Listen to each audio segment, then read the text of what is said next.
How's it going, good friends? Brian from Apex Detail. Today I have a special guest. This is Nick Rutter from McKee's 37 Car Care.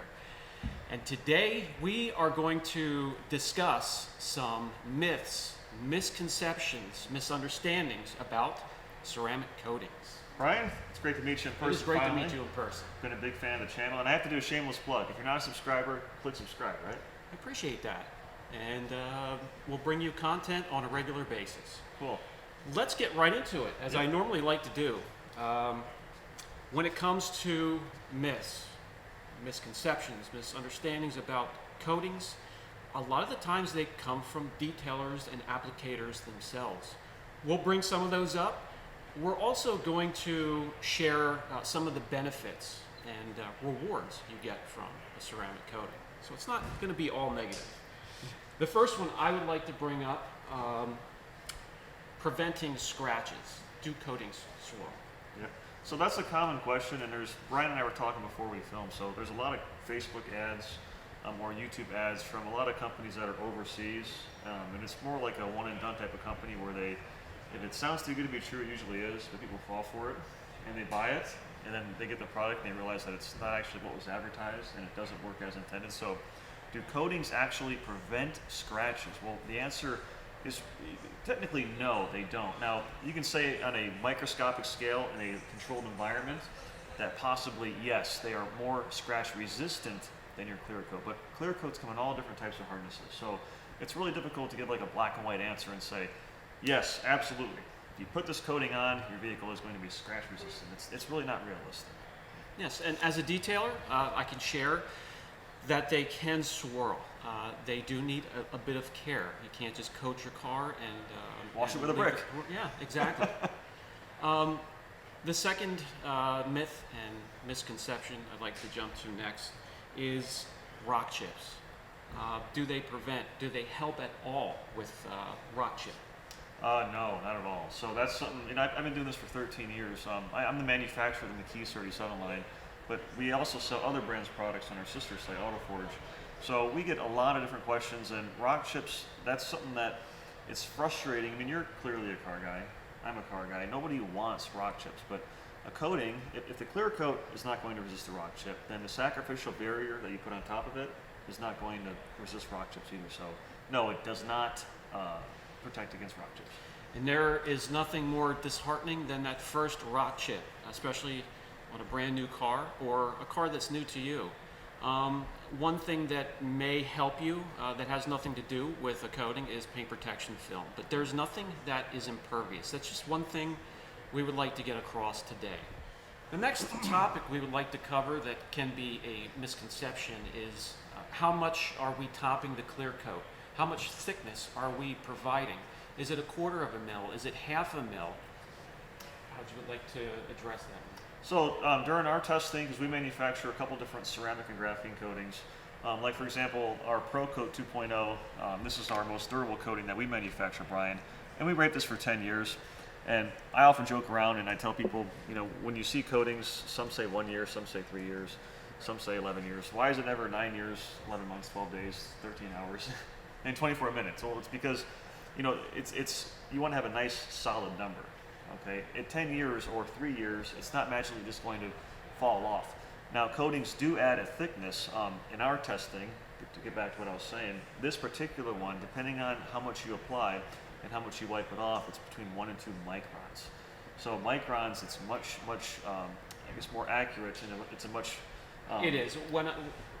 During paint correction, microns is the best way to measure the overall thickness of all 3 layers: primer, base coat, and clear coat. It makes up the protection layer on your car, and the color layer can be measured in mils. So that'll help clear that up a little bit. Yeah, exactly. Most people measure in mils when you're talking stateside.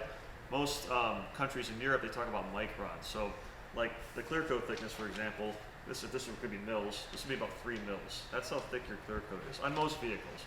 On some vehicles, it's more. If it's an aftermarket paint job, it could be 3, 4, 5 times. There's coatings out there that are multi-layer systems. There's single-layer coatings, but in reality, they're pretty much almost all of them are multi-layer systems because you'll have the base layer and then a topper that's added layer. It's like a sacrificial layer as it cures or down the road to maintain it. So is it the base or the foundation layer of the coating, or is it the topper that's doing the work? Like I can speak for our product, so like if you were to apply this is really doing the work. Okay, and then whatever you put on top of that is going to be sacrificial. This is you just simply apply this. We recommend one coat. It is a high solids formula. Some coating systems have like a 2-layer system, which is great. That's what they formulated it to be. But in our experience, in our testing, this is what's doing the majority of the protection. Anything applied after that, it's more sacrificial, and it's just there really for beauty reasons, and also to give a lot of times a little bit more slickness, because some coatings aren't that slick. So if you want that buttery smooth feeling, then there's a topper that you can follow. Absolutely. I have reviewed McKee's on the channel, and I'm Thank looking you. forward to more. We will show this coating here in great detail in the future, so stay tuned. The next topic I'd like to jump to, when you're ready to apply fresh coating, or if you picked up a vehicle and you're not sure if it has a coating on it, and you want to remove it, what does it take to remove the coating? Do you even need to remove the entire coating before you coat it again? And how do you know if it has been removed? So I always tell people to go through the whole process. I have a lot of customers, Brian, that even though we sell 3, 5, 6, 7, 8, 9, 10-year coatings, people like to reapply like on a yearly or bi-yearly basis. You want to go through the whole process. So with our system, and this is pretty common, we recommend polishing it off. So you want to go through the process, polish it off, use your clay bar, get everything squeaky clean to ensure that the new coating, that the new layer will actually stick to the paint, because it becomes a functional part of the paint. Waxes sit on top of the surface. Coatings actually fill in the pits, pores, and valleys, and they really smooth things out. That's why they're so glossy and hydrophobic. And it is a little bit of work to remove a coating. And you could tell you're removing it by feel. At first, it feels like you're polishing glass, and the pad and the polisher, they're gliding back and forth rather easily. And when you burn through that layer and get to the clear coat, it could start to feel a little bit more grabby. So that's one way to know. But it is clear, and it is hard to know if you've removed the existing coating before applying a new one. It is. It's better to go a little bit further with your polishing, unless someone experienced like yourself that does this every single day, where you can really dial in and you can tell exactly, like you mentioned, the feel of how the polish feels. Yes. Okay, the next subject, UV protection. And down in the comment section, on blogs, Facebook groups, this becomes a heated discussion. Do ceramic coatings have protection to block against the sun's harmful rays? Yes, so our coatings, they do have UV protection. How much? I mean, people ask, like, does it have as much as the clear coat? And the answer is no. So your clear coat has a certain amount of UV inhibitors, and it usually has a half-life of like 5 years or so. That's when you start to see degradation. So the coating is designed to protect the clear coat, and the clear coat protects the color coat. All the clear coat is it's paint without any color pigment. That's all it is. So it acts as a window to the actual color coat. Slickness is often brought up, again, down in the comment section, in blogs and Facebook groups. Is it important to have incredible slickness for coating? If a coating is grabby, does that make it less effective? Slickness, to me, with experience at the shop, it does help with abrasion a bit. I'd like to hear your thoughts on it. I would argue that to a point, yeah, that it'll help with abrasion, but that kind of goes to the scratch thing. I mean, you can go down a real deep rabbit hole. So you can make a coating slicker. There's only so much that you can do to a product, right? As soon as you add something more of this component that makes it slick, then you're taking away something else. So you have to weigh it. Do you want to have a thicker coating that's going to last longer, or do you want to have a slicker coating? Or do you want to meet in the middle and have a combination of both? And that's what most manufacturers, in my experience, tend to do. But a topper exists if you want that real slick feeling. Yes, and it's always great practice to stay within the family of a coating, Yes. but you can mix and match. There are systems that play friendly and work well together. It's going to be up to you to find out which ones. A little bit of testing goes a long way when it comes to that. But Yes. are there any myths, misconceptions, misunderstandings that you'd like to add? Just something that I joke around with my new colleague Mike Phillips. He's part of our team now. People say, well, if if you apply this to the coating, it's not going to stick. And one thing that we joke around is people ask us this question all the time. And here's the deal. If you apply a coating, and then let's say you want to touch your car and apply a paint sealant a month later because you're a car guy. You like going out in the garage, you get away from your family for a little while, and it's therapeutic for you. So if you apply the coating or apply the paint sealant, people say, oh, it's not going to stick, it's a waste of time. Well, here's the deal, Brian. Have you ever gone out to your garage the next day and seen a puddle of paint sealant around your car? No. Or a puddle of wax? It doesn't just fall off. So I was going to ask, does that pertain to wax as well?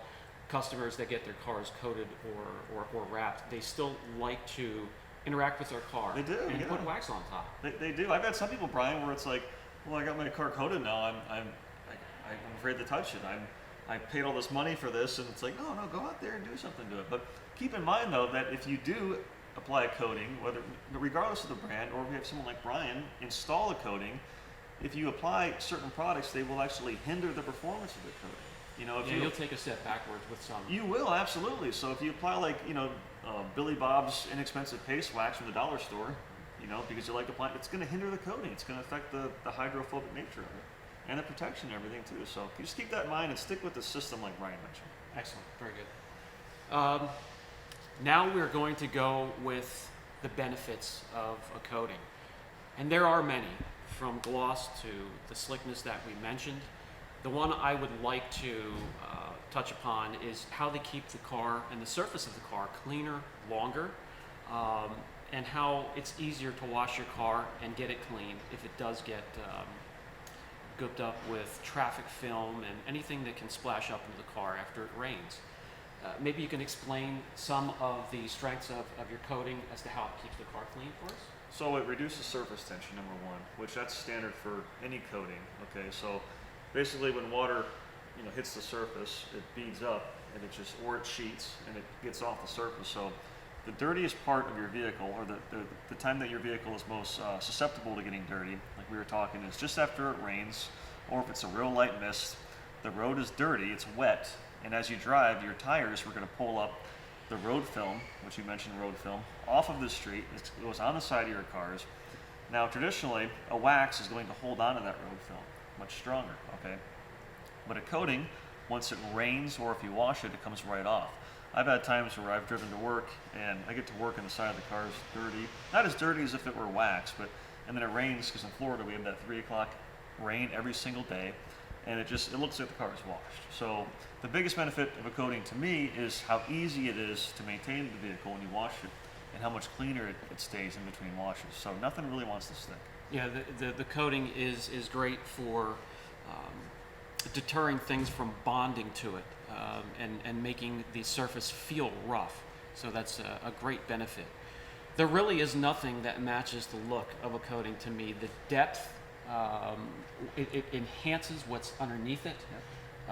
If you have a metallic paint, it really makes it pop. Reds, blues, even the more difficult colors I find, like your silvers and your champagnes and your pearl whites, that really don't get a lot of attention on the roadways. Yeah. With a coating, it could really, when you're walking by, it could grab your attention. Yeah.